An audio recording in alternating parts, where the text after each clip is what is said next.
Welcome. In this video, I will show you how to add Google Play shortcut on your Sony KD-43X TV.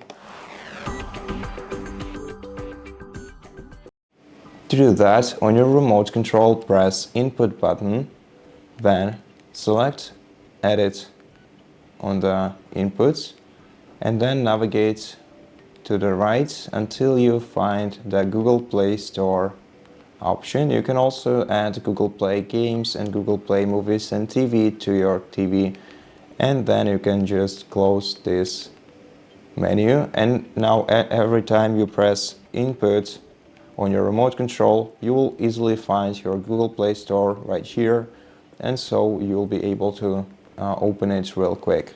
And that's it. Thank you for watching this video. If you liked it, please consider subscribing to our channel, leave us a like and a comment below, and I'll see you in the next one.